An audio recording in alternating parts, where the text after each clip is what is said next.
Everybody happy? Yeah. How are we supposed to survive on this? When we get hungry, we can always eat the Bolivian.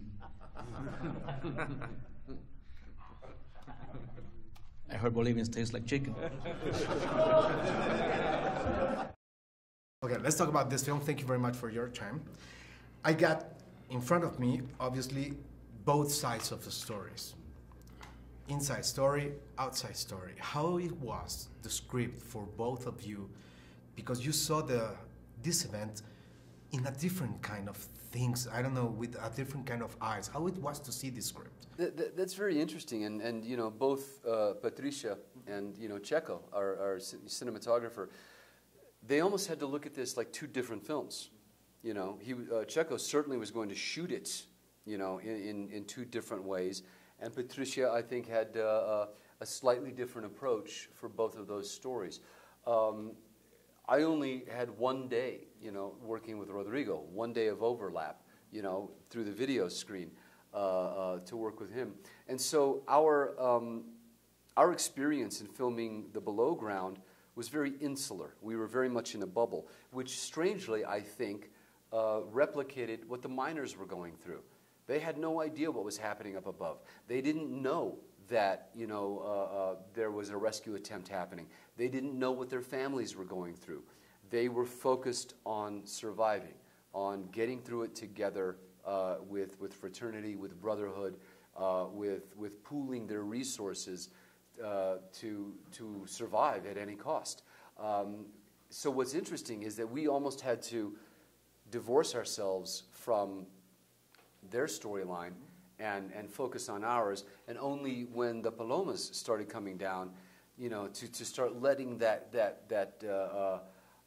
circus that was happening up above, filter in and affect, their psyche and how they treated one another. And that's an interesting thing too that I think is very interesting to the audience, is that everyone knows about the rescue, but they didn't know about the journey to get there. Creo que lo más interesante, lo que acaba de decir Lou, es que él dice, los mineros no sabían qué estaba pasando arriba. Quien estaba arriba no sabía qué estaba pasando abajo. No sabían si estaban vivos. Pero por 17 días estaban ahí intentando, y bueno, 17 días sin comida, sin aguas. Entonces, pero había una conexión, algo que es algo que no se puede explicar mucho, no voy a intentar, con palabras no se explica, pero había un sentimiento de que no, vamos a seguir intentando, no. Y las familias, claro, que es una fuerza increíble. Yo creo, mi personaje tiene una especie de vínculo. Sí, es un vínculo y llega para solucionar una situación, es un político, es el gobierno y está ahí, pero luego en el contacto con, por ejemplo, el personaje de María, de Juliette Binoche, empieza a sentir el dolor de las familias y es imposible no involucrarse con eso. Entonces el sentimiento de compasión, que es humano, y luego está involucrado con eso, pero tiene que lidiar, hablar con la prensa, la presión de las familias, y lo que está pasando abajo, y manejar los ingenieros, o sea, muchas cosas están pasando ahí. Pero son mundos distintos, pero están conectados. Eso es la magia, pienso, de toda esa historia. Y bueno que no fue una tragedia, qué bueno que fue una historia de... ¿Un final feliz? Sí, un final feliz, pero más de inspiración para la gente. Creo que trae eso. Claro. You talk about Checo.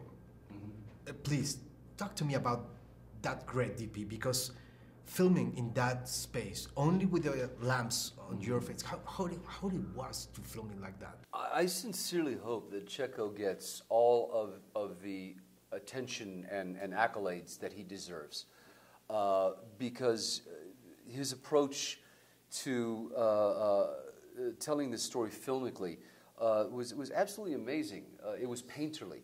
There were many, I think, images that he tried to replicate. And I must also say, that he was an incredible support system for Patricia. I am not letting the cat out of the bag by saying that they're married, which has got to be a difficult situation to work together in the first place. But they had a unity of vision. And many times we did indeed shoots, those sequences with no light other than, the headlamps. And that's the challenge. How do you create that blackness? How do you create that oppression and claustrophobia without making it look too movie-ish? Yes. ¿Se habían imaginado, I'm sorry, do you ever imagine that the mind was like that? I don't know, I never thought that the mind was that big. Mm-hmm. We have the images, I don't know, maybe from Snow White or whatever you want, that is a small space and everything. There are trucks, you get in with an hour away, I don't know. Y hay minas todavía mucho más grandes que esa. Tiene una, Checo incluso me ha contado una historia que él ha hecho, creo que un documental ahí, en una que se tiene que agarrar un ascensor para bajar. Y son horas para llegar ahí. No sé cómo se llama, creo que está en Perú, si no estoy equivocado, pero no, es un mundo, ese es otro mundo. Yo no conocía este mundo. Do you know this world? Do you have ever getting into a mine? I don't know. Yeah, no, well, I mean, I actually went into a mine for a film I did called Bats. But a similar situation. I mean, this was actually, to be quite honest, a little more comfortable. For Bats, I went into a silver mine in Utah, and almost a half an hour in an elevator going down. I think literally a mile under the ground. So I mean, that's incredibly oppressive. What's interesting for me is that we became very used to the conditions. The first mine in Bogota, where we had to, or in Zipaquira, we had to walk in for a couple of 100 yards, and they were made for very short people. So many of us had to, stoop over to get in.